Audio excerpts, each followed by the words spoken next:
તો હાલો મિત્રો, વાવડીથી નીકળીને અમે પહોંચી ગયા સીધા લાયન્સનગર. ત્યાં કણે એક બેન ને 3 છોકરા, બહુ પીડિત પરિવાર છે.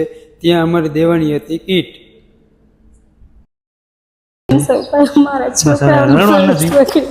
તમે અમારી બેન જ છો, એમાં રડવાનું નથી હો, રડવાનું કાંઈ નથી.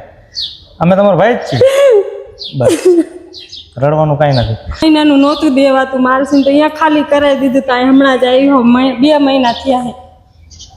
તો મિત્રો, ઘણા આવા વ્યક્તિ એવા હોય છે દારૂમાં મારીને મારા છોકરાઓની ભવિષ્ય બગાડ્યું. એનું તો બગડ, પણ અમારી 4ની જિંદગી બગડી એના હારે.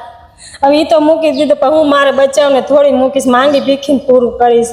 ના ના, પણ કાંઈ વાંધો નહીં. બેનની જો જેટલી સહાય થાય છે એટલી અમે એક અમારા બેન માની અને અમે એક ભાઈ તરીકે બેનની જેટલી જરૂરિયાત હશે એટલી પૂરી કરશું. અત્યારે અમે રાશન કીટ લઈને આવ્યા, 1 મહિનાનું બેનને કાંઈ ખૂટો નહીં આવે, બરાબર. હું દુઆ કરીશ કે છે ને અમારા બચ્ચાનો એટલો તમને દુઆ એવું લાગશે ને કે તમે આસીને આગળ વધશો. બહુ કાલ છોકરી ભૂખે બેહી રહી હતી, કાલ આખો દી ભૂખી હતી. પછી અહીં પાડોશીમાં જઈને 50 રૂપિયા લઈને છોકરીને ના, હવે તમારા છોકરા ભૂખ્યા નહીં રહીએ. જો દેખાડો, જો છોકરા અત્યારે જો કેટલા રમતા આવ્યા. અને કંતારે બેન તમારે જવાબદારી નથી કોઈ જાતની લીધી એમને, અને આવી રીતના મને 6 મહિના ત્યાં મૂકીને વયા ગયા છે. તો મારે કિના આશરે રહેવું? મારા મા બાપ નથી, ગુજરી ગયા છે, અને મારા અત્યારે કોઈ સાથ સહારો મારો નથી. હું જ રહેવાની છું આખી જિંદગી, અને એમના ભવિષ્ય બનાવીશું.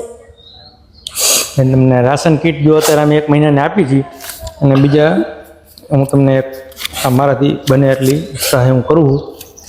મહેરબાની. બસ તમારે બેન જ છો.